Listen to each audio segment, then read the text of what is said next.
em Salmos 113. A palavra do Senhor nos diz: Aleluia, louvai servos do Senhor, louvai o nome do Senhor. Bendito seja o nome do Senhor, agora e para sempre. Do nascimento do sol até o ocaso, louvado seja o nome do Senhor. Excelso é o Senhor, acima de todas as nações, e a sua glória acima dos céus. Quem há semelhante ao Senhor, nosso Deus, cujo trono está nas alturas, que se inclina para ver o que se passa no céu e sobre a terra? Ele ergue do pó o desvalido e do monturo o necessitado, para assentar ao lado dos príncipes, sim, com os príncipes do seu povo. Faz da mulher estéril, viva em família, e seja alegre mãe de filhos. Aleluia. Deus maravilhoso, né? Quantas coisas Deus não faz por nós. E isso é motivo de alegria. É motivo de alegria estarmos reunidos com os irmãos também da Igreja Metropolitana, Presbiteriana Metropolitana aí de Salvador. Sejam todos muito bem-vindos. Que Deus abençoe a vida de cada um de vocês, também dos que nos visitam, né? Porventura tiver alguém conosco no momento que não seja de nenhuma igreja, mas está como visitante, que o Senhor esteja assim abençoando a sua vida. Nós vamos estar nesse instante fazendo uma oração, e eu gostaria de pedir ao pastor Josinaldo que fizesse essa oração e em seguida já apresentasse para os irmãos o pastor Cláudio, né, e já passasse também a palavra para o pastor, para o nosso estudo de hoje, né, que tem como tema o que há de importante na igreja para mim, para a minha vida, né? Então, vamos orar nesse instante com o pastor Josinaldo. Tudo bem. Boa noite a todos mais uma vez. Sejam todos bem-vindos. A graça e a paz de Jesus. Deus, muito obrigado por este momento, pela oportunidade que o Senhor nos concede de estarmos aqui nesta live para ouvirmos a palavra do Senhor, a santa instrução, sermos, ó Pai, instruídos naquilo que nós precisamos para a nossa vida. Seja com cada pessoa que está aqui, também abençoa o reverendo Cláudio na transmissão da mensagem que ele trará ao nosso coração nesta noite, que o Espírito Santo ilumine a sua mente, como também a nossa, para a recepção da mesma. Em nome de Jesus, o Senhor nos dê uma noite cheia de graça e nos ajude, perdoando os nossos pecados, em nome de Jesus. Amém. Então, pastor Cláudio, pastor da Igreja Metropolitana, né, Stiep, Salvador, e, como eu já falei para vocês, temos, assim, uma relação boa, né, e, inclusive, já esteve aqui na nossa igreja, um momento especial, e, combinando aí com Tamires, pessoal da diretoria, convidamos o pastor Cláudio para participar conosco dessa live, dentro desse propósito da mocidade, que, por sinal, eu quero parabenizar a iniciativa de estar todas as terças-feiras fazendo esta reunião. E seja bem-vindo, reverendo. Deus abençoe. Fique à vontade. Meus irmãos, muito obrigado por permitirem, né, a minha participação, ao pastor Josinaldo, uma pessoa que eu tenho a oportunidade de conhecer e de me espelhar, né? Eu sempre procuro ter próximo pastores em que eu possa crescer, e ele é um deles, né? Primeira vez que ele está ouvindo isso, eu estava ainda como observador anônimo, mas é um prazer estar com vocês, estar com a mocidade de Miguel Comum, também jovens daqui de Salvador que tiveram disponibilidade, e esse tema, ele alegra muito o meu coração, porque está sendo provocado em outros locais, né? Isso confere com as nossas aspirações também, como pastor de igreja, né? Como membro de igreja, como ovelha na Igreja de Cristo. Então, de fato, é um tema muito importante, bastante relevante e muito oportuno para nós meditarmos, avaliarmos, né? E investirmos no desenvolvimento desta temática, de entendermos melhor esse conceito de igreja e como este tema é importante para a minha vida, para a sua vida, para a vida dos jovens, para a vida, né, dos membros de uma igreja cristã. Temos enfrentado grandes desafios em relação a isso, né? Há movimentos que têm crescido bastante e que trabalham operosamente contra a unidade da igreja, contra o conceito de comunhão dos santos, e, infelizmente, esses movimentos são movimentos seculares, extramuros, não é? De fontes não cristãs, mas, tristemente, dentro da própria esfera evangélica, né, supostamente dita evangélica, esses movimentos têm crescido de desigrejados, né, da igreja self-service, da igreja online, digital. Isto antecede a pandemia. E na pandemia, né, por força das circunstâncias, isso teve um agravamento e nós ainda estamos, né, sem saber os efeitos posteriores. Então, eu queria convidá-los para nós meditarmos juntos no Salmo 73. Vou pedir que vocês abram as escrituras no Salmo 73. Eu vou fazer a leitura e peço que deixem a Bíblia aberta para nós, né, visualizarmos as divisões no texto e aplicarmos ao nosso estudo nesta noite, tá bom? Então, Salmo 73, ele consta como Salmo de Asaf, que diz assim: com efeito, Deus é bom para com Israel, para com os de coração limpo. Quanto a mim, porém, quase me resvalaram os pés. Pouco faltou para que se desviassem os meus passos, pois eu invejava os arrogantes ao ver a prosperidade dos perversos. Para eles não há preocupações, o seu corpo é sadio e nédio. Não partilham das canseiras dos mortais, nem são afligidos como os outros homens. Daí a soberba que os cinge como um colar e a violência que os envolve como manto. Os olhos saltam-lhes da gordura, do coração brotam-lhes fantasias. Motejam e falam maliciosamente, da opressão falam com altivez. Contra os céus desandam a boca e a sua língua percorre a terra. Por isso o seu povo se volta para eles e os tem por fonte de que bebe a largos sorvos.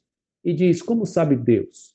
Acaso há conhecimento no Altíssimo? Estes são os ímpios, e sempre tranquilos aumentam as suas riquezas. Com efeito, inutilmente conservei puro o coração e lavei as mãos na inocência, pois de contínuo sou afligido. Só um minutinho.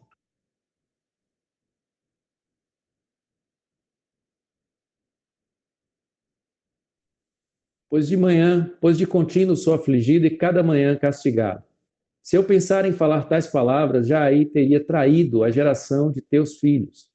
Em só refletir para compreender isso, achei muito pesada a tarefa para mim.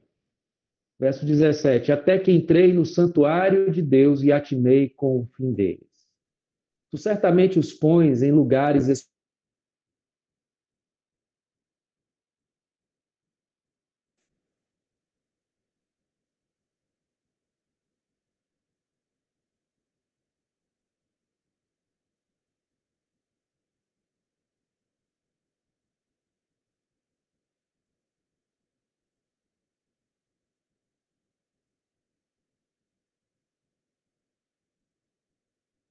Deu uma travada lá, não foi?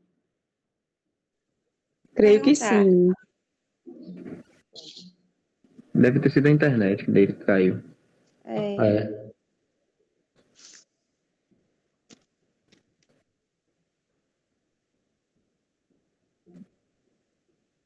Vamos continuar lendo o texto. Uhum. Ele estava no versículo 17, não foi? Foi. Foi. Pode continuar. Ele saiu, deve voltar aí. Sim.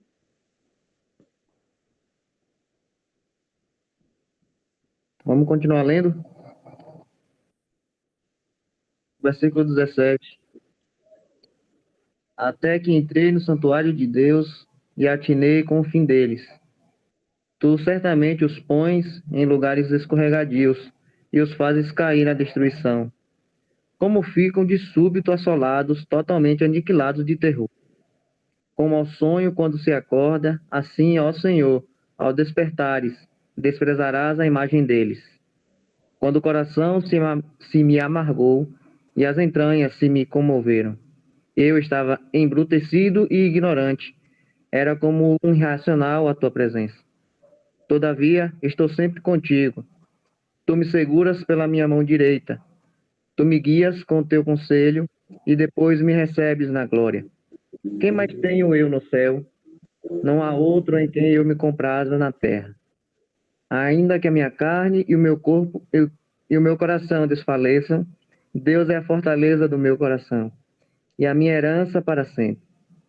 Os que se afastam de ti, eis que perecem. Tu destróis todos os que são infiéis para contigo. Quanto a mim, bom é estar junto a Deus. No Senhor Deus ponho o meu refúgio para proclamar todos os seus feitos. Muito bem. Estão me ouvindo? Sim. Pronto. Desculpa aí, alguma coisa que derrubou minha internet aqui no local. Muito bem. Obrigado aí pela continuação da leitura.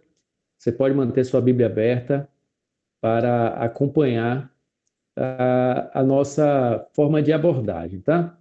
Esse salmo, ele tem o título como tendo sido escrito por Asaf. Há alguns estudiosos que também o atribuem a Davi, que o compôs e passa, né, para que Asaf conduza esta inserção do salmo no saltério e como levita e como um chefe de levitas, ele, não é, instrua a igreja. Eu particularmente penso que é o próprio Asaf que está partilhando esta experiência. Aqui há no salmo uma confissão e ele a faz logo nesses 3 primeiros versos aí. Então, se você observar o primeiro verso, ele fala assim: com efeito, Deus é bom para com Israel, para com os de coração limpo. Esta afirmação que ele faz é uma afirmação bem enfática. Ele está dizendo, de fato, Deus é bom para com Israel, para com os de coração limpo. Ora, se nós juntarmos esses 2 grupos, Israel e aqueles de coração limpo, nós podemos entender que Asaf está falando que Deus é bom para com a sua igreja, porque nós já estamos trazendo o contexto do Salmo para os nossos dias. O Israel, não é, de Deus são aqueles que têm os corações limpos, que foram purificados pelo sangue de Jesus. Então nós poderíamos afirmar, juntamente com Asaf, que Deus é bom para com a sua igreja. Deus é bom para com o seu povo. Mas aí Asaf abre o seu coração, né? E apesar desta certeza e convicção de que ele tem da bondade de Deus para com todo o Israel, ele fala: eu, porém, quanto a mim, os meus pés quase escorregaram. Faltou pouco, e aqui o texto, vamos dizer assim, original, esta palavra é repetida. Faltou muito pouco para que eu desviasse os meus passos. Embora ele tenha certeza da bondade de Deus, ele confessa que ele quase se desviou, quase que ele escorrega na fé. Por quê? E ele responde corajosamente, honestamente, sinceramente, pois ele invejava os arrogantes ao ver a prosperidade dos perversos. E olha que coisa interessante. Asaf, ele usa um tempo verbal, né, para falar da sua inveja, que no hebraico é uma palavra que traz intensidade. Então ele está dizendo que ele invejava intensamente, ele invejava muito os ímpios, os perversos. Ele fala, eu invejava ao ver a shalom desse povo ímpio. Né? Prosperidade aqui é shalom. né, a paz, o sossego, né, o sucesso, as coisas que eles estão fazendo. E tudo aparentemente está dando certo. Então, por que que eu quase me desviei? Porque eu invejei, não é, a prosperidade dos ímpios, dos arrogantes. E ele então vai falar um pouco desta prosperidade, de como ele a viu. E observem vocês, queridos jovens, que ao mesmo tempo que ele fala de aspectos positivos desta prosperidade, ele também agrega a estes, né, aspectos negativos. Ele fala que eles não têm preocupação com a morte, o corpo deles é sadio e nédio, parece que são inatingíveis. Né? Nesta pandemia, eles estariam aí praticando seus esportes, andando livremente, sem contenção, não é? Soberbos, saudáveis, ostentando as suas riquezas. Eles não partilham das canseiras dos mortais, daquelas fadigas comuns que atingem a todos os homens, mas parece que eles, os ímpios, eles não são atingidos por isso. Mas, ao mesmo tempo que eles têm essa prosperidade física, esta opulência, eles também apresentam uma soberba, eles se envolvem com a violência, com a brutalidade. No verso 7, ele fala que os olhos saltam-lhes da gordura, mas também fala que do coração brotam-lhe fantasias. Eles ridicularizam e falam maliciosamente. Da opressão falam com altivez. Dos céus, contra os céus desandam a boca, e a sua língua percorre a terra. Então há aqui um conflito interessante. Ao mesmo tempo que ele fala de uma prosperidade, que ele a inveja, ele não deixa de perceber a brutalidade, a violência, a arrogância, a autossuficiência, né? A vaidade, a ostentação, esta gordura aqui, né? E este corpo sadio e nédio, tem um conceito muito interessante, né? A palavra original fala de gordo, não é nesse contexto que nós entendemos hoje, né? Quanto à questão do corpo, mas era uma opulência, né? As pessoas, numa época de fome, ser gordo era um luxo, não é? Naquela época, né? Era a questão de poder ter o que mostrar. Então, o tamanho da pança era o Instagram da época. Quanto mais foto da pança, mais ostentação. Por quê? Porque é gordura, é esbanjar, não é? É fartura. Então, ele está falando disso, desta opulência, desta ostentação, né? Desse riso fácil. E já que eu falei no Instagram, e alguns, para deixar o negócio mais chique, ainda fala Instagram, né? Acho engraçado essas pronúncias aí.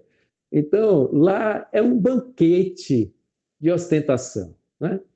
A pessoa tem que tirar uma foto daquele ovo frito com requeijão na brasa, com cuscuz, com aipim, com a manteiga de garrafa, tem que botar aquela foto para matar a gente de raiva e de inveja aqui.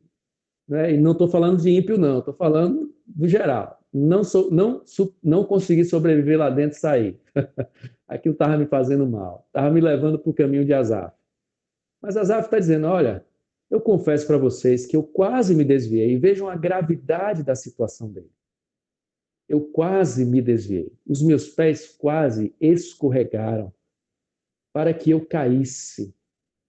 E esta ideia de escorregão, quem já levou um escorregão, e não quem já viu um escorregão, porque quem vê dá risada, mas quem leva sabe como você fica completamente, né, solto, sem ter como se segurar, se sustentar.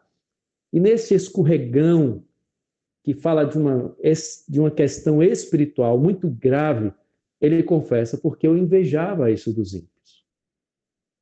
Eles parecem inatingíveis e são soberbos. E eles ainda zombam dos céus, zombam de Deus, mas vejam, eles continuam, né, bem. E lá no verso 12 ele diz, estes são os ímpios, e sempre tranquilos aumentam suas riquezas. Olha que coisa interessante.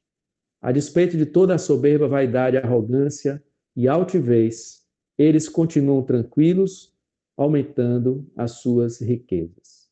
E o que foi que esta inveja produziu no coração de Asaf? Verso 13: com efeito, inutilmente conservei puro o coração e lavei as mãos na inocência, pois de contínuo sou afligido e cada manhã castigado. Inutilmente conservei puro o coração. Mas o verso 13 começa com a mesma palavra que ele utilizou para começar o salmo. Vejam, com efeito, Deus é bom para Israel. E esta certeza, esta ênfase que ele dá para a bondade de Deus é a mesma que ele dá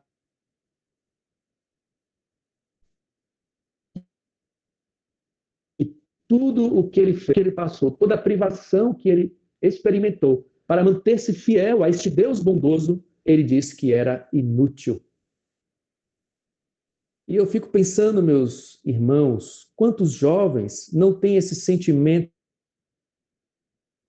ímpios na soberba da vida, em seus carros caros, em suas atividades,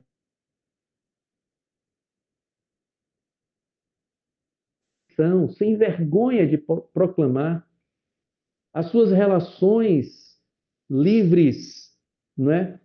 De sexo, de bebida, de prazeres, completamente alheios a qualquer restrição e desconsideram se Deus aprova ou se Deus não aprova, traçando diante de nós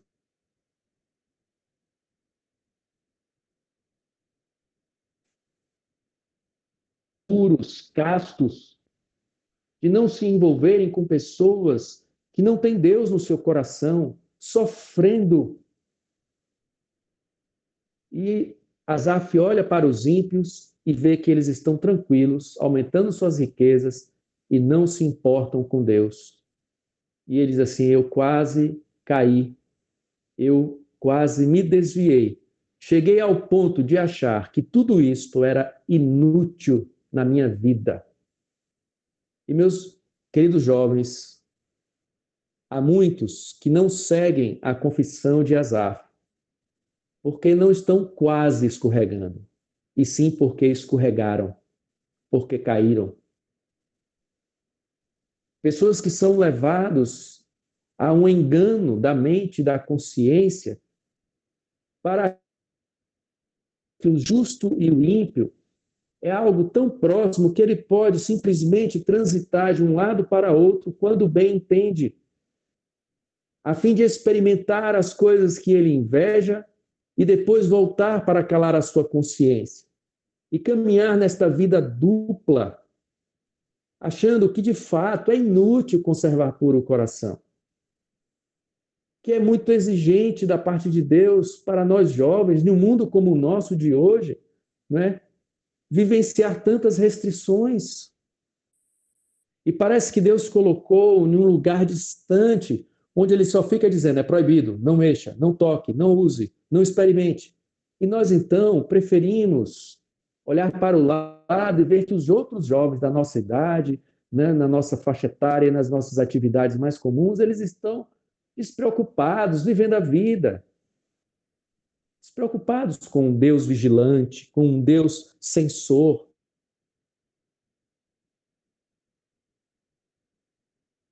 Escorregam de fato e caem. Nessa primeira parte,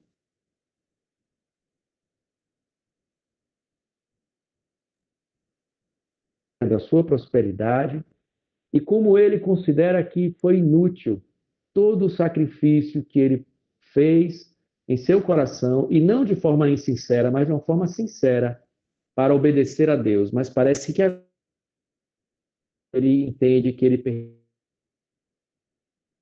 perdeu seu tempo e está deixando de viver e de gozar a vida como os outros estão fazendo.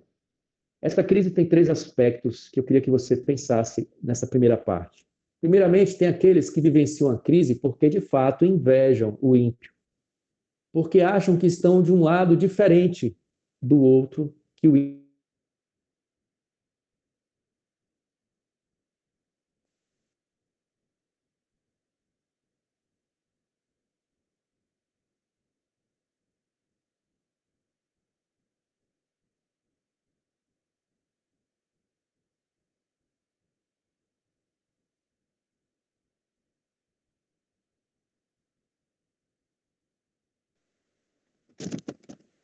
Caiu novamente, né, pessoal?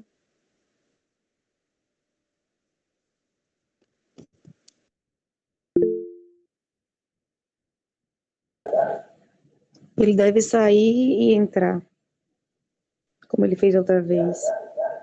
Vamos aguardar um pouquinho, né?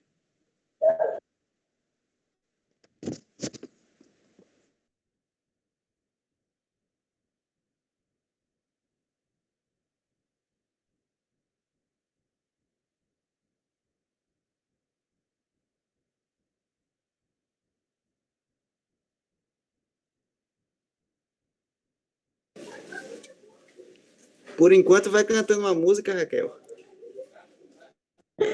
É meu fã, viu?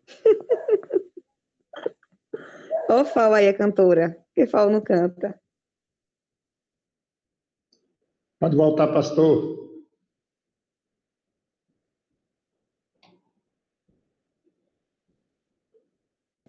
Parece que tá voltando.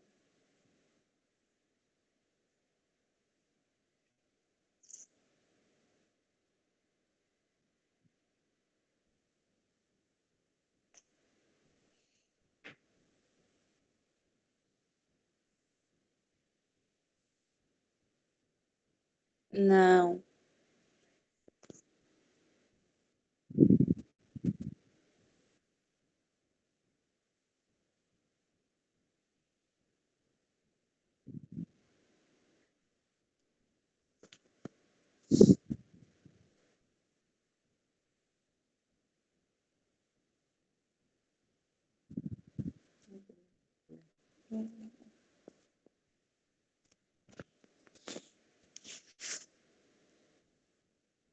Acho que eu vou fechar no notebook, amor.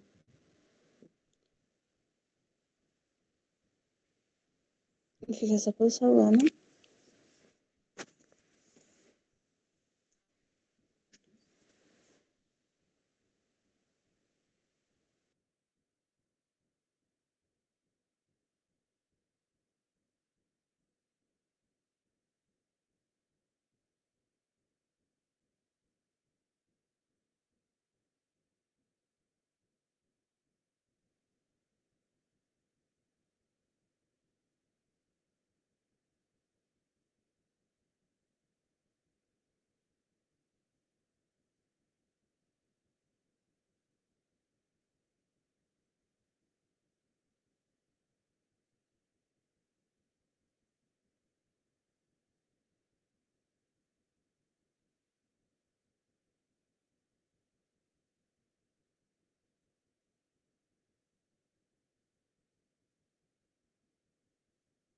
Estão me ouvindo, irmãos?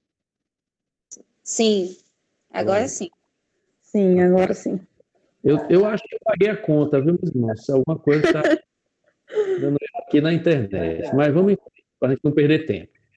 Eu estava falando sobre 3 aspectos dessa crise. Uma é a crise que ele passou mesmo, a inveja do ímpio.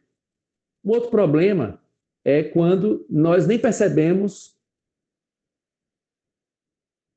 a vida do ímpio. A coisa está tão misturada, os conceitos estão tão misturados que a gente já não consegue diferenciar, não é? Uma vida santa de uma vida comum, para não chamar de ímpia. Então, esse é um problema até mais grave.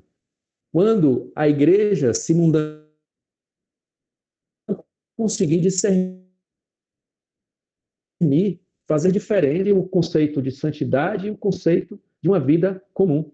Esse é um problema mais perigoso, é um desenvolvimento gravíssimo dessa crise de Asaf, provocada por vários fatores. Uma delas é a ação do próprio inimigo.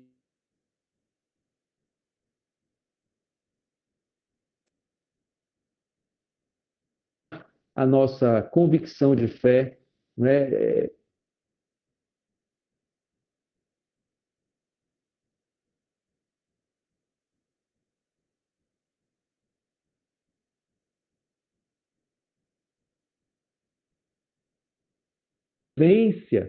Em flexibilizar princípios e conceitos bíblicos a fim de dar vazão aos nossos desejos, aos nossos ímpetos, às nossas necessidades e necessidades, né, primárias e imediatas. Então, quando há sexo no casamento e fornicação, começam a criar confusão como se essas coisas pudessem.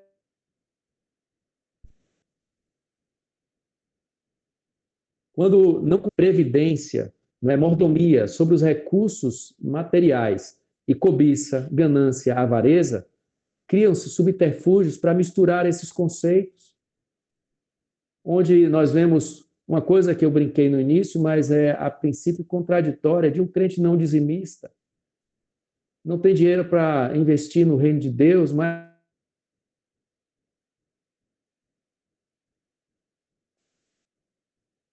enfim, esses caminhos começam a se misturar e já não conseguimos mais discernir entre o certo e o errado.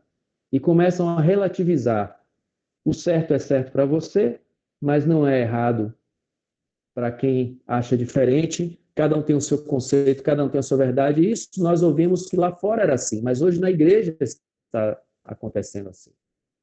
E, finalmente, tem o terceiro aspecto daqueles, né, que vencem essa tentação e que mantêm os seus olhos vigilantes, discernindo as coisas que estão no mundo e as coisas que são aprovadas por Deus.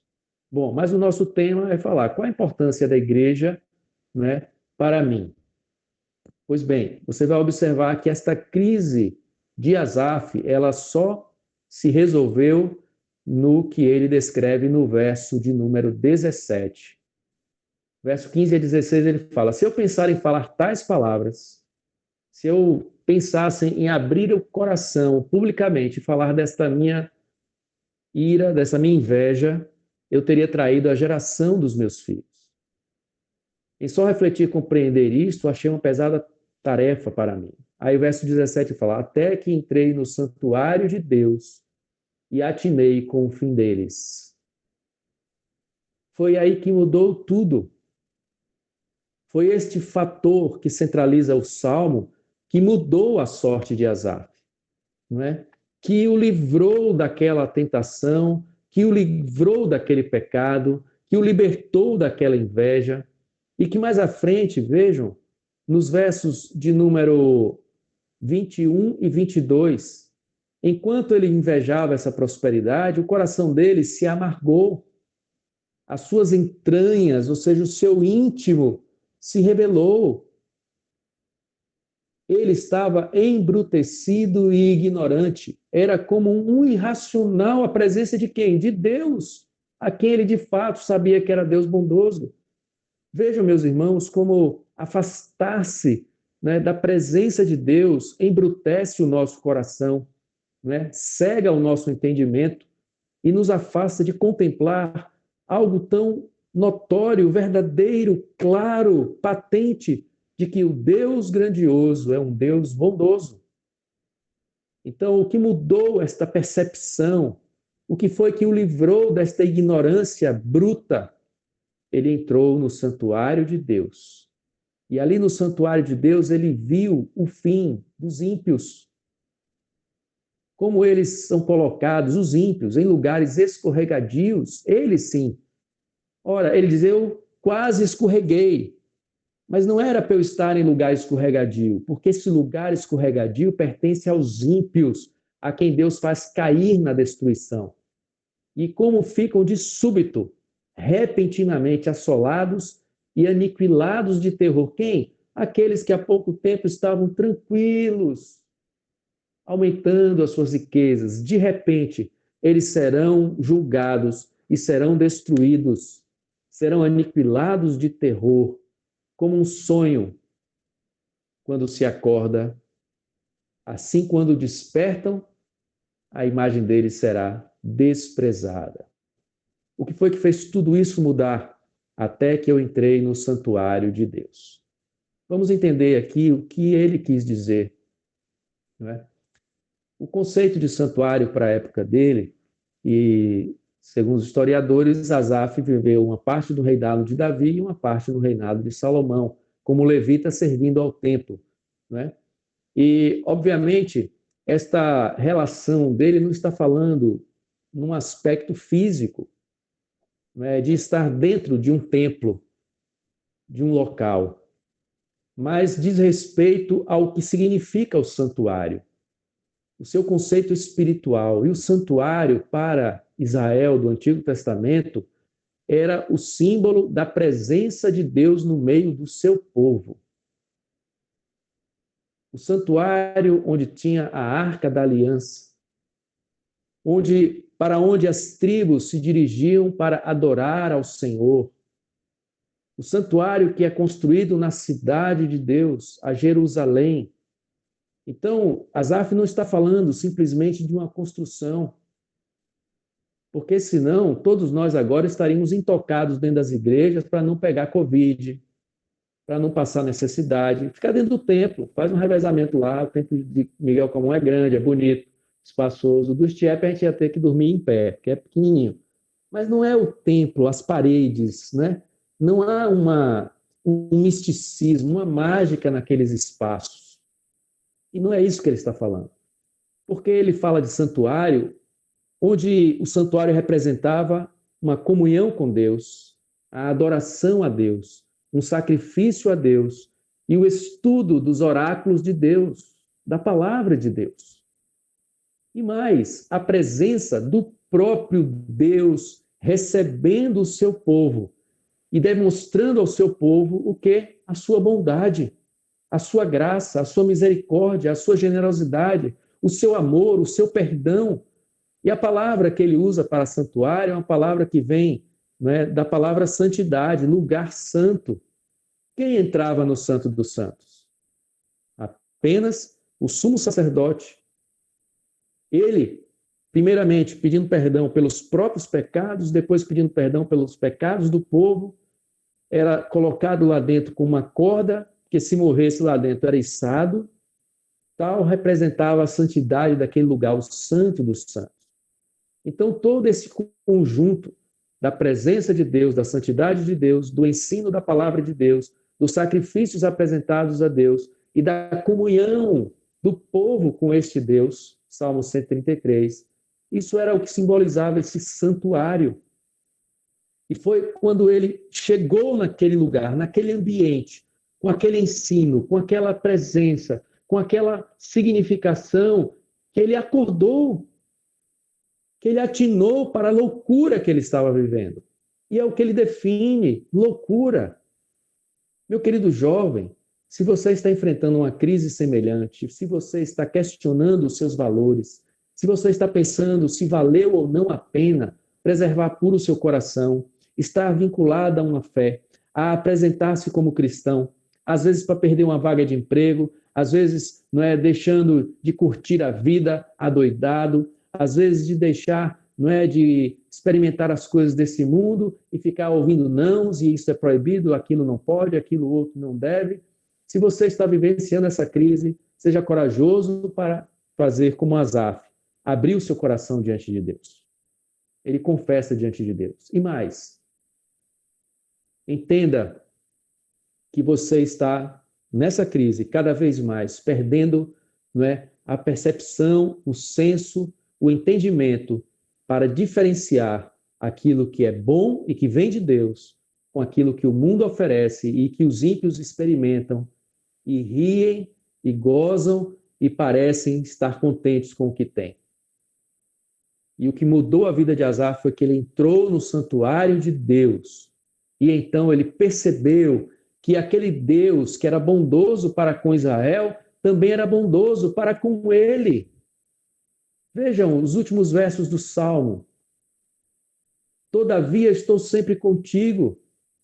Tu me seguras pela minha mão direita. Para quê? Para que eu não escorregue. Para que os meus pés não resvalem. Para que eu não caia. Tu me guias com o teu conselho e me recebes aonde? Na glória. Onde eu encontro glória? Na presença de Deus. Na plenitude de um Deus glorioso. Ora, meus olhos se abriram, minha mente foi descortinada. E ele diz, quem tenho mais eu no céu? Não há outro em quem eu tenha prazer na terra. O prazer do ímpio, ele percebe, é passageiro, é fútil, é fugaz. Vai se diluir como uma noite que passa de um sonho que se despreza. Mas o meu Deus, o meu prazer é em Deus que jamais se findará. Deus é a fortaleza do meu coração. Este coração que agora há pouco estava fraco, abalado, revoltado, né? Embrutecido, mas Deus é a fortaleza do meu coração e a minha herança para sempre. Os que se afastam de ti, vejam, prestem atenção, jovens. Os que se afastam de Deus, estes perecem. Tu destrói todos os inimigos, os que são infiéis para contigo. Ouça isto, não se afaste de Deus, porque aqueles que se afastam de Deus perecerão. E o verso 28, e ele repete a palavra da sua primeira confissão. Se ele falou no início do Salmo, quanto a mim, quase eu me desviei.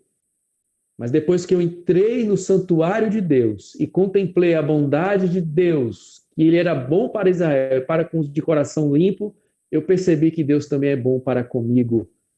E ele então diz, agora, quanto a mim, bom é estar junto a Deus. Ele poderia dizer, bom é estar junto ao Deus que é bom. Que lugar melhor é este? Que lugar poderia concorrer em você estar? Junto ao Deus que é bom, tendo prazer na sua presença e na sua companhia. Então, em Deus eu ponho o meu refúgio e eu vou proclamar os seus feitos entre os ímpios, no mundo. E o que é que acontece? Ele reconhece que ele jamais perdeu. Quem está com Deus não perde. Quem está com Deus não fica para trás. Quem está com Deus tem a verdadeira prosperidade espiritual que dura para todo sempre. Nesse salmo nós percebemos dois grupos distintos, o justo e o ímpio. Percebem isto? E fala de prosperidade. O pastor Josenaldo vai dar um chocolate. Ele escolhe o tamanho, a quantidade e o preço do chocolate. Mas vai dar um chocolate para quem acertar, não é? Qual é o salmo que fala da prosperidade e diferencia entre justo e ímpio? Valendo, a partir de agora. Olha o chocolate. Diet. Qual é o salmo que fala da prosperidade e diferencia e ímpio? Dou-lhe duas. Dou-lhe três. Rapaz, o pessoal não gosta de chocolate. Valendo uma caixa de bis. Ó. Ei, mas depois do Salmo 23, né, pastor?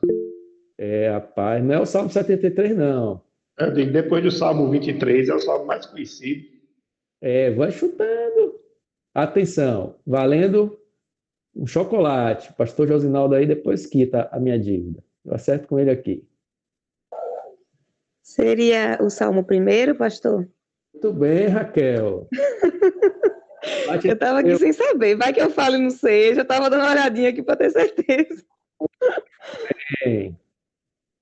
Quando fala assim, deu-lhe uma, já era uma dica. Viu? Eu não peguei essa, não. Falou em comida, vou buscar, né? Meu pastor, amanhã. Joia, eu já estava para acertar uma bicicleta barra forte circular. Só depois do dia 31, quando recebeu o salário.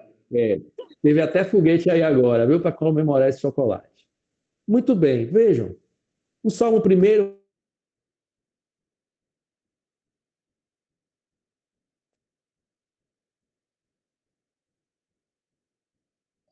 Travou de novo. Do ímpio, não se detém no caminho dos ímpios, nem se assenta na roda dos escarnecedores. Este homem bem-aventurado, o justo, é que prosperará como árvore plantada junto a ribeiros de água, e os ímpios serão destruídos. Isto era sabido, estava no Salmo, mas vejam, Asaf, que operava o saltério, se esqueceu disto e invejou a prosperidade do ímpio. E nessa crise, o que foi que trouxe ele a esta realidade de novo? Entrou no santuário. Então, você pode até agora estar se perguntando, o que é que isso tem a ver com o tema? Eu vou deixar para o final e não vou me demorar nisso, mas preste muita atenção. Primeiro, o contexto de santuário no Salmo é aquele que eu te falei. O santuário não era apenas a construção física. O conceito de santuário no Antigo Testamento é o conceito da habitação de Deus conosco. A presença de Deus nos recebendo em sua presença gloriosa, através dos sacrifícios, da mediação, para nos revelar a sua vontade e nos fazer adoradores obedientes. Entenderam esse conceito? Há uma série de simbologias, há aquele véu que separa o Santo dos Santos. Ninguém entra no Santo dos Santos senão através do sangue. O Templo de Salomão é um templo glorioso. A glória do Senhor enche o templo. E este santuário, este templo, representa Deus tabernaculando, habitando com seu povo. Aquela comunhão que foi quebrada no Éden, onde o homem foi impedido de entrar no Éden, agora Deus providencia o meio do homem entrar por meio do sangue.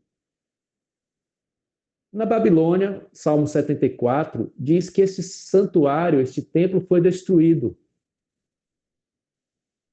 Então, a comunhão não foi perdida. Apenas o prédio foi destruído e Deus está ali tratando o seu povo. Na volta do cativeiro, nos dias de Esdras, o segundo templo é construído. É um templo menor, com menos recursos, mais simples. Mas o texto diz que a glória do segundo templo será maior do que a do primeiro. Como poderia ser? Se o segundo templo era mais simples, mais, vamos dizer assim, mais pobrezinho do que o primeiro de Salomão. É porque o segundo templo está muito mais próximo da chegada do verdadeiro templo de Deus, da habitação de Deus com o seu povo. E quem é este templo? Jesus. Jesus é o templo. Lembra que ele falou aos fariseus? Eu destruirei esse templo e reconstruirei em 3 dias. Aí os mestres da lei, os estudiosos da lei falaram assim, como? Esse templo foi construído em 46 anos e você agora diz que vai destruir e reconstruir em 3 dias? E o que é que o texto afirma? Jesus estava falando a respeito do seu próprio corpo, da sua morte e também da sua ressurreição. Ele falou, está aqui aquele que é maior do que o templo, porque eu sou o templo, eu sou a habitação de Deus com o seu povo. E ele então morreu, ressuscitou. Hebreus diz que ele abriu um novo e vivo caminho por meio do sangue, para que por meio deste caminho nós entrássemos aonde? Valendo um segundo chocolate pequeno, porque senão vai quebrar a banca. Aonde entra, valendo outro chocolate. Raquel já não pode, viu, Raquel? Onde é que nós entramos pelo sangue? Hebreus 10. Uma rapadura no Santo dos Santos. Pronto, esse aí eu vou ter que dar para a Débora, que está aqui em Salvador. Uma rapadura. Onde é que eu vou achar uma rapadura? Vou ter que encomendar. Muito bem. Hebreus 10 diz que nós entramos com ousadia e confiança no Santo dos Santos, pelo novo e vivo caminho, através de quem? De Cristo. Então, o santuário para o qual eu agora preciso estar para não invejar a prosperidade do ímpio é em Cristo. Em Cristo. Entenderam até aqui?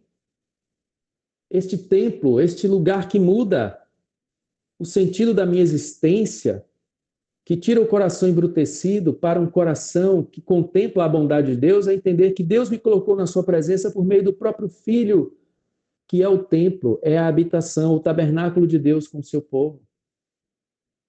Mas eu ainda não concluí a ideia. Paulo diz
Voltei.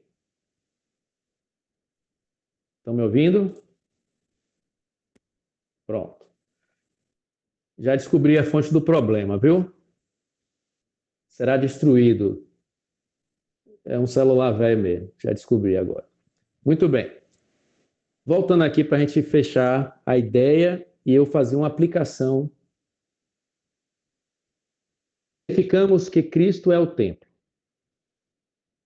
Ao mesmo tempo, nós estamos no templo que estamos em Cristo.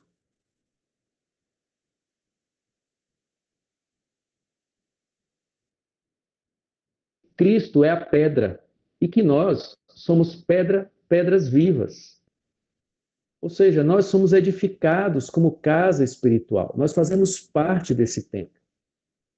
Quem está em Cristo faz parte do templo. Paulo, falando aos Efésios, diz que nós fazemos parte desse edifício e que cada um de nós trabalha pela edificação deste edifício, pela justa cooperação de cada parte. Está lá em Efésios 4. Paulo também vai usar a metáfora do corpo como esse templo. Cristo é o cabeça deste corpo. E nós somos membros deste corpo. Estamos ligados a Cristo, e se estamos ligados a Cristo, que é o cabeça, estamos ligados aos outros membros do corpo. Se você pegar, eu estou só ilustrando, não faça isso em casa, mas abrir uma gaveta e bota o dedo mindinho ali dentro e fecha com força a gaveta, não é só o dedo mindinho que vai sofrer o dano, todo o corpo vai sofrer esse dano. Então, todas as vezes que você estiver achando que não tem importância para o corpo, ou que você não faz parte desse corpo, lembre da gaveta e do seu dedinho. E se você estiver há muito tempo afastado, eu sugiro que você feche a gaveta no seu dedinho. Vai ser melhor você sentir uma dor no dedo do que uma dor no coração por estar machucando o corpo e sendo machucado fora do corpo. Jesus é o templo, Jesus nos faz pedras vivas desse templo. Nós somos do corpo onde Cristo é o cabeça, e queiramos ou não, estamos ligados uns aos outros, como estamos ligados e cada um está ligado a Cristo. Paulo, então, vai dizer, para fechar a nossa ideia, de que nós somos santuário de Deus e o Espírito Santo habita em nós. Você já sabe disso. Nós fazemos parte desse santuário, individualmente e coletivamente. Então, qual a importância da igreja? A igreja é este santuário. A igreja somos nós. A igreja sou eu e você. A igreja somos nós todos ligados ao cabeça da igreja, que é Cristo.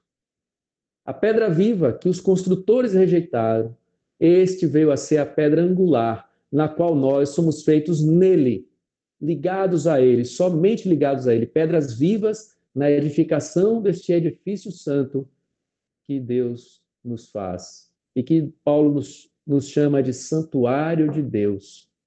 Deus habita em nós e nós estamos em Cristo, na presença deste Deus. Meus irmãos, falando sério, como diz por aí, né, um papo muito reto. Nós temos visto muitos jovens, muitas pessoas se colocando em lugares escorregadios e se tornam arrogantes, soberbos, vaidosos, bem-sucedidos materialmente, não é? Intocáveis e inatingíveis na sua prosperidade, mas sem perceber que estão repetindo e imitando os ímpios do mundo. E não precisam da igreja, como também não acham que ninguém na igreja precise de você. Isso é resultado de um embrutecimento do coração, de uma mente que passa a não enxergar, a não contemplar a bondade de Deus, que entende que a bondade de Deus não é suficiente para nos dar prazer e alegria, e passa a buscá-la no mundo. E se afasta do templo. Quando eu falo do templo, é da comunhão dos santos, do corpo de Cristo, da igreja. E obviamente que ela se reúne em um endereço, numa igreja local. E eles parecem não precisar da igreja. Isto é uma grande mentira de Satanás, para que você cada vez mais se embruteça e cada vez mais coloque os seus pés em lugares escorregadios. E Asaf então disse: eu quase caí. Eu quase. Pouco me faltou. Mas entrar na presença de Deus, no santuário de Deus, na comunhão de Deus, na comunhão com os santos, ao se misturar com o povo de Deus, justo, que semelhante a ele, enfrentavam essas crises, mas contemplavam a bondade de Deus, ele foi restaurado. E então, eu digo para vocês, nós precisamos da igreja, é vital. Vital. Não se ache forte o suficiente. Não imagine que você não precise da igreja. Aquele lugar cheio de gente imperfeita, bem-vindo, cabe mais um. Cheio de gente fofoqueira, não tem problema. Peça um tempo e fale também as suas fofocas. De pessoas cheias de erros, muito bem. Ali é um hospital, de lugar de gente doente, mas que está sendo tratada, que está sendo curada, que está sendo corrigida, que está sendo santificada, que está sendo construída e edificada para refletir a glória do Deus que, por misericórdia e bondade, nos atraiu para si, nos livrou do pecado e nos tirou daqueles lugares escorregadios destruidores e nos trouxe e nos firmou os pés sobre uma rocha. Esta rocha é Cristo, a fim de que os nossos pés não se abalem. Salmo 15, Salmo 24. Quem habitará no monte santo do Senhor? Quem há de permanecer no santo lugar? Quem vai morar no templo do Senhor? O que é limpo de mãos e puro de coração, que não entrega o seu coração à falsidade, não jura dolosamente, quita as suas dívidas. Quem assim procede não será jamais o quê? Abalado.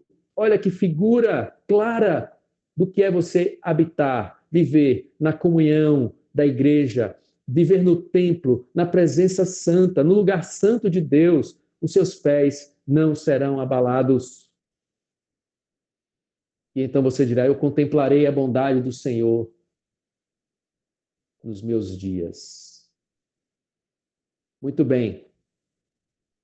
Eu quero ler um texto que você vai refletir. Tessalonicenses, capítulo 5 da primeira epístola, verso de número 14. Presta atenção agora para a gente finalizar esses estudos. Irmãos, também vos exortamos a que admoesteis os insubordinados, consoleis os desanimados, ampareis os fracos e sejais longânimos para com todos. Aonde é isso? Na igreja, no corpo, no edifício santo, neste santuário espiritual de Deus, onde Cristo é o cabeça e nós somos membros uns dos outros. É nesse lugar onde as nossas crises, as nossas lutas, as nossas tristezas, o nosso desânimo, as nossas fraquezas, as nossas incorreções serão tratadas, serão aperfeiçoadas. É aqui onde nós seremos colocados em lugar firme que jamais se abalará. Agora eu pergunto para você, de que lado desse grupo você está? Você é alguém que admoesta ou alguém que está sendo admoestado? Você é alguém que consola ou alguém que está sendo consolado? Um desanimado. Você é quem ampara ou você é o fraco? Talvez você esteja hoje aqui e amanhã do lado de cá. E depois a coisa se inverta. O que isso quer dizer? Que em todo tempo nós somos instrumentos de Deus para abençoar e ao mesmo tempo somos abençoados pelo nosso irmão. E onde é que isto acontece? Neste lugar santo, no lugar onde Deus habita, no lugar onde Cristo é o cabeça, no lugar onde Cristo é o templo, no lugar onde Cristo reúne o seu corpo e o aperfeiçoa para entregar perfeita noiva O Espírito Santo nos aperfeiçoou para nos entregar a perfeita noiva a Cristo. Onde é que isso acontece? No santuário. Todos nós estamos passando ou passaremos por crises. Ninguém aqui está, imune. Asaf era o chefe dos levitas, um dos principais dos levitas, 10 salmos em seu nome, uma posição de grande responsabilidade e de tamanho privilégio. E ele mesmo enfrentou essa crise. Quem diz que nós não podemos enfrentar essa crise? Sejamos nós pastores, presbíteros, diáconos, presidente de mocidade, jovens, homens casados, homens solteiros, mulheres casadas, mulheres solteiras, aqueles que estão com seu emprego, outros que estão desempregados, alguns que já têm o seu diploma, outros que não conseguem obter, estão em busca disso. Todos nós podemos passar por essa crise, mas onde é que nós somos protegidos, curados, tratados, consolados? E onde é que nós somos ensinados a entender que Deus nos ama? E Ele, somente Ele, que é o Deus bondoso, é quem pode nos oferecer aquilo que realmente nos dá verdadeira alegria, verdadeiro prazer, que jamais se findará. A igreja precisa acordar para isto. Não se afaste do corpo. Não se afaste do corpo. Não deixe de buscar aqueles que se afastaram do corpo. Quem está longe não está bem. Não está bem. Quem está longe do corpo, quem se afasta do corpo, não está bem. Entendam isso. E se não está bem, precisam de socorro. E se você está vendo a crise dentro da igreja, abra o seu coração com coragem para que a igreja te aquiete, te acomode, te console, te fortaleça, te proteja. Eu nunca tive um irmão mais velho para poder provocar uma briga na escola e chamá-lo. Graças a Deus, 2 vezes, né? Nem porque ele apoiou por minha causa e nem eu tinha coragem para enfrentar a briga sozinho.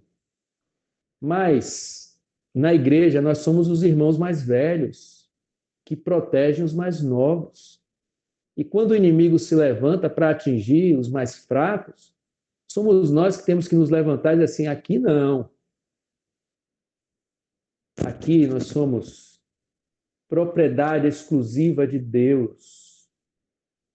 O inimigo não toca. Aqui lutamos uns pelos outros para que o corpo seja preservado. Se você é solteiro, está enfrentando problemas com pornografia, com a sua sexualidade. Se você é casado, está enfrentando problemas financeiros. Se você é casado, está passando problemas sexuais também no seu casamento. Não vá para psicólogo, para terapeuta, sem antes passar no corpo de Cristo. Com seu pastor, com seus presbíteros, com famílias mais experientes, com o irmão mais velho, com irmãos maduros e crentes para se aconselhar, para confessar o pecado, para abrir o seu coração no lugar onde todos buscam desfrutar da bondade de Deus. E eu finalizo finalmente repetindo os versos do Salmo 73. O primeiro, que diz, com efeito, Deus é bom para a sua igreja. Guarde isso no seu coração. Independente do que digam, verdadeiramente Deus é bom para a sua igreja. E esta igreja é você. Faça como o salmista que ao final diz, quem mais tenho eu no céu? Não há outro em que eu tenha prazer na terra. Ainda que a minha carne e o meu coração desfaleçam, Deus é a fortaleza do meu coração e a minha herança para sempre. Quanto a mim, bom é estar junto a Deus. No Senhor Deus eu ponho o meu refúgio para proclamar os seus feitos. Amém. Amém. Amém. Graças a Deus. Um dia um irmão me falou a seguinte frase, né, a seguinte história que eu achei muito interessante. Ele disse assim que na vida cristã nós estamos em uma jornada, em uma estrada, e nós precisamos sempre de combustível. E em determinado momento a gente precisa colocar um combustível a mais para poder ofertar para aqueles que de repente estão na estrada e o combustível acabou. E quando a gente faz isso e abastece os outros, e um abastece ao outro sempre, no momento em que nós precisarmos de combustível, sempre vai ter alguém, né, para nos dar também esse combustível. Então, momentos de crise ocorrem, momentos de desânimo ocorrem, mas que nós possamos sempre estar ligados, unidos, né, buscando na presença do Senhor, na casa de Deus, né, esse combustível para nós e para os nossos irmãos também. Que Deus nos abençoe, né? Que Deus abençoe a vida do pastor Cláudio, que trouxe essa palavra abençoadora para as nossas vidas. E eu gostaria de pedir a irmã Kelly para estar assim orando nesse instante, agradecendo a Deus por esse momento, agradecendo a Deus pela vida do pastor, né? Pela vida de cada irmão que esteve presente conosco, que o Senhor possa abençoar cada um. A irmã Kelly está assim orando.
Amém. Pessoal, mais uma vez, nós agradecemos, né? Nós, como Mocidade Presbiteriana aqui, Miguel Calmon, nós agradecemos a cada participante, aos nossos irmãos aí de Salvador, que Deus possa cada dia mais abençoar a mocidade de vocês, aos irmãos também aqui na nossa igreja, aos visitantes, que o Senhor os abençoe. E eu deixo um espaço aberto, né? Se alguém quiser comentar algo, né, que possa estar, assim, usando a palavra nesse instante. Tem o pessoal do França também participando, da congregação do França, né? Eu vi mais cedo Lília. Isso, né? Isso, Lília Laura tá aqui. também estava. Ah, Laura não cheguei a ver, não, vi só Lília. Deus abençoe a vida de Lília, de cada um também aí na congregação do França. Aquela coisa que eu falei contigo da gravação, Kelly colocou para gravar. Aí só perguntar, irmãos, no último estudo nós gravamos e disponibilizamos no YouTube, no canal de Kelly, que é Mãos que Evangelizam. Aí nós queremos saber se os irmãos que participaram autorizam para que com esse estudo nós também façamos a mesma coisa. Marcelo polêmico aí, se autoriza a sua imagem ser utilizada. Se eu perguntar Marcelo, não, pergunta só os demais irmãos. Tudo bem para vocês, pessoal? Quem não quiser falar, digita aí no chat aí. A imagem de Marcelo é mais cara. Tirei até um print aqui da cara dele. A Secretaria de Segurança Pública está patrocinando esses. O canal, pessoal, é Mãos que Evangelizam. Kelly, ela é intérprete de Libras. Tem feito um trabalho maravilhoso aqui na igreja, né? Deus tem usado a vida dela, as mãos dela, para evangelizar, né? Então, sempre ela tem feito as interpretações aqui na nossa igreja, nas lives, E o canal é Mãos que Evangelizam no YouTube. Vocês podem pesquisar que vocês vão encontrar. Se Kelly quiser deixar também o link aí. Eu que tenho que entender. É ok, Marcelo. Depois a gente pode Entendi. passar para o pastor o link do